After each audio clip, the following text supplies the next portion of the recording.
Kagari smiled, satisfied, and knelt down in front of her.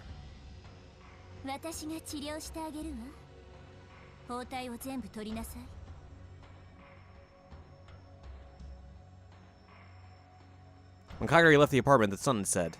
She spent several hours treating Moeka's wounds. Her hands still smelled of medicine. It wouldn't go away for days, possibly. She sighed and put on her full-face motorcycle helmet, then went to the parking lot and got on her bike. Vroom vroom.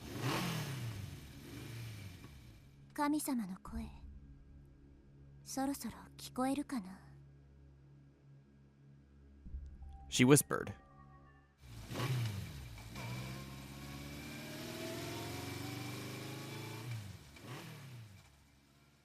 She took off on her motorcycle.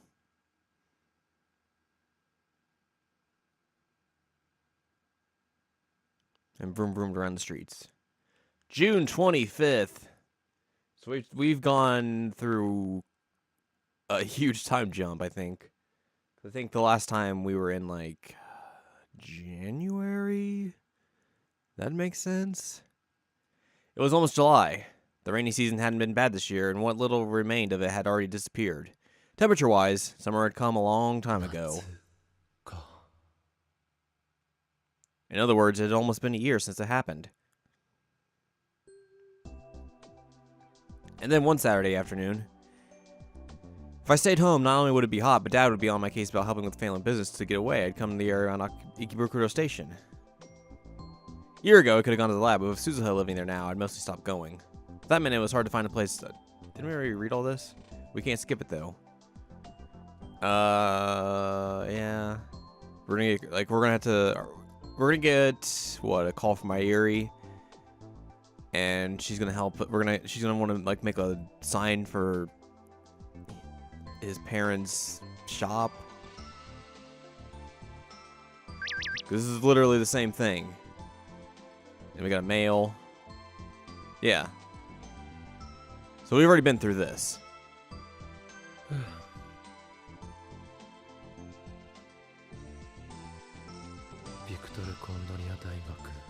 But this is a different ending. I can assure you that.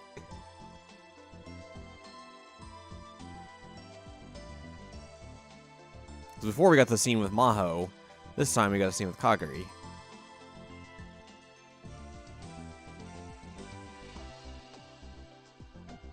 And we don't have Amadeus anymore. Oh, right, that was another thing, actually, is that when Maho and Leskinen went back to America, he deletes the Amadeus app from his phone, like, right there in front of him, because, like, they're like, oh, you can't be a tester while we're out of the country. Alright, so... that's a little different. Could Amadeus post on message boards? That's a good question. Kirito has spent a lot of effort last summer trying to argue with John Teeter on @channel. Good times. That happened in the Alpha World line, though.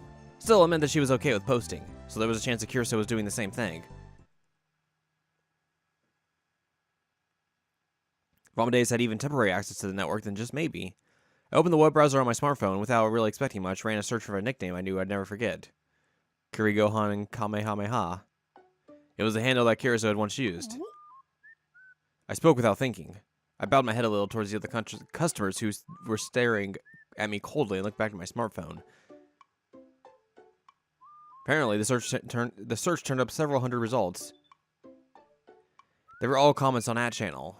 I took a look at the dates on the results page. The oldest dated back to 2008. This must have been when Kirito was still written by Kirito when she was alive. I never expected to see traces of her here.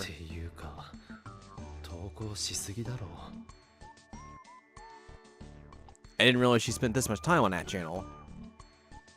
Her comments were spread out on a lot of different boards. Physics, mathematics, science fiction, oh, and of course, the occult boards. For example, in the science fiction thread, she had passionate discussions about time machines. But unlike in the Alpha World line, she never came out and defended or denied the possibility of a time machine. Surprisingly, some of her comments seemed to be quite the opposite.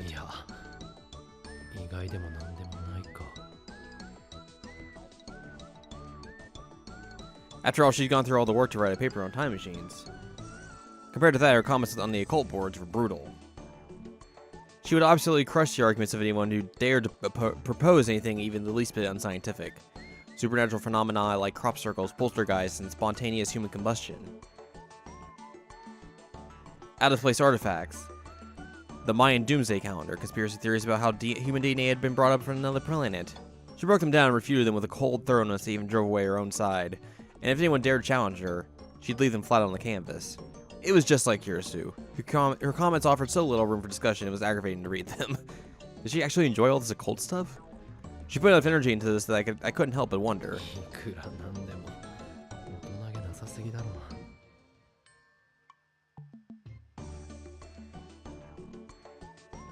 The first time I met her, it was at last year's ATF.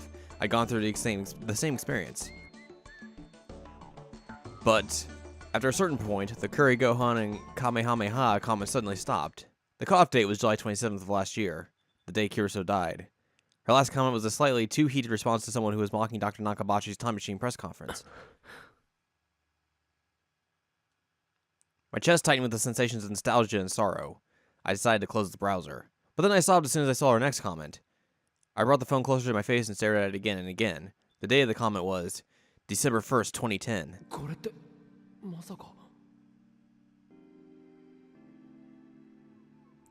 Kiriso died in July 2010. So this couldn't possibly be her. So who was it? Was it someone else who had taken over the identity of Kurigohan and Kamehameha? Or was it... Since there was no trip code, I couldn't tell for certain.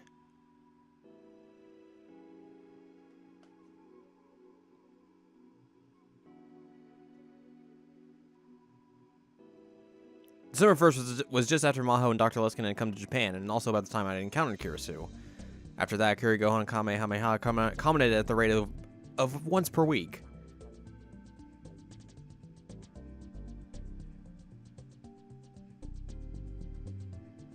I looked for the most recent comment. It was a discussion about relativity theory. So you're one of those people! She really did get foul-mouthed when she went on at channel. But then I realized that she said the same thing to me face to face. If this wasn't some imposter, if this was really Kirisu, what a miraculous and yes, stupid story. Did Maho and Dr. Luskin know about this, I wonder? Probably not. Kirisu wasn't going to tell them. I couldn't help but laugh. Should I try to make contact with her? I wanted to see if this Kurigohan Kamehameha really was Kirisu. And then I came up with a good handle. Salary's neighbor. Of course, this was a knockoff of Maho's ID. If Kurigohan Kamehameha really was Kirisu, she'd have to notice it, right? Okay.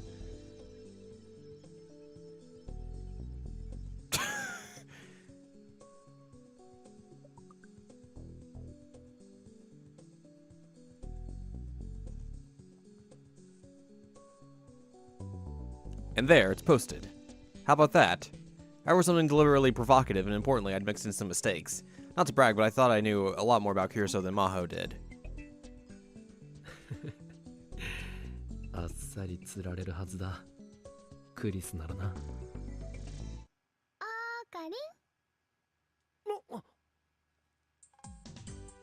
At some point, my area had walked up in front of me. I'd been so busy writing my comment that I hadn't noticed. I hurriedly put the phone away and stood up.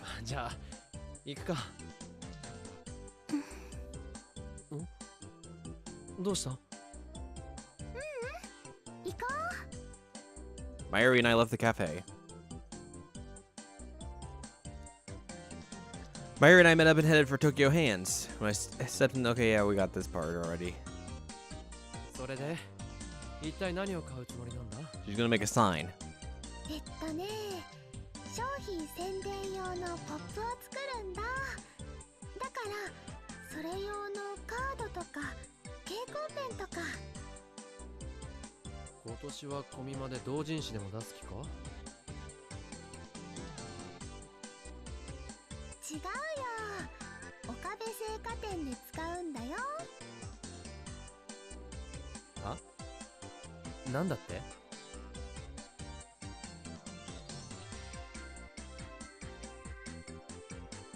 My family business.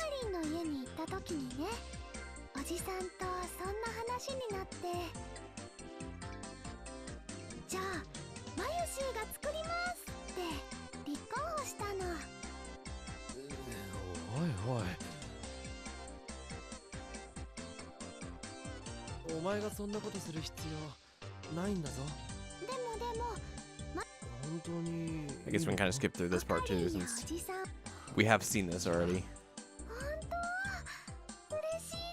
Of course, like, the other ending had him calling Amadeus at some point in this store, so let's see what else happens here.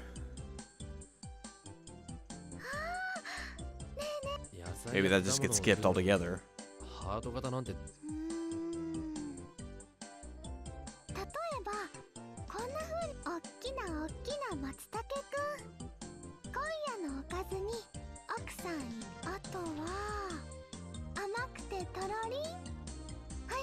It's a lot of innuendo in both of those statements.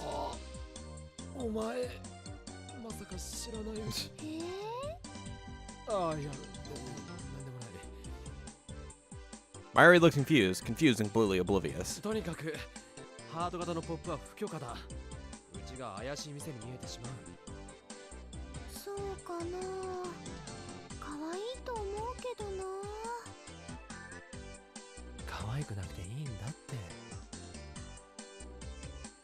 My original intention not to interfere had gone by the wayside.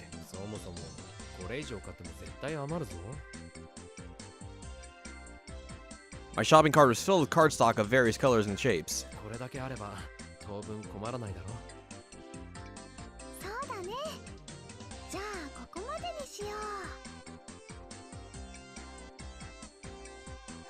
We went to the cash register to check out. But since it was Saturday, the checkout area was overflowing with shopping carts. Since it was going to take a while, I sent my area to browse the toy section on another floor. I knew they'd had some stuff from one of her favorite shows, right? And I caught her, yeah, she's going to get that fairy Oopa. We waited 15 minutes because that's what happened. And she's going to be like, hey, look at this. This is what I got. See, it's that.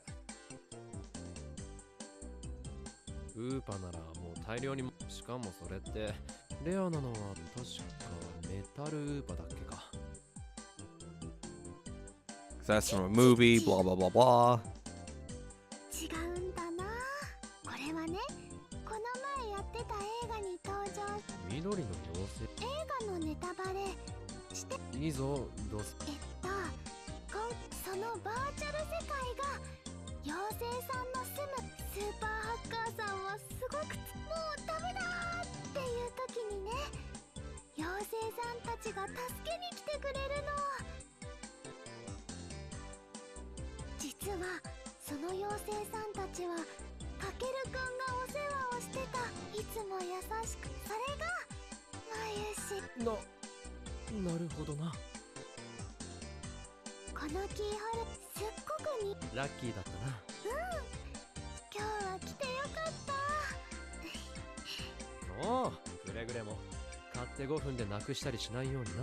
And then here's your flashback. Oh, hey, remember this one?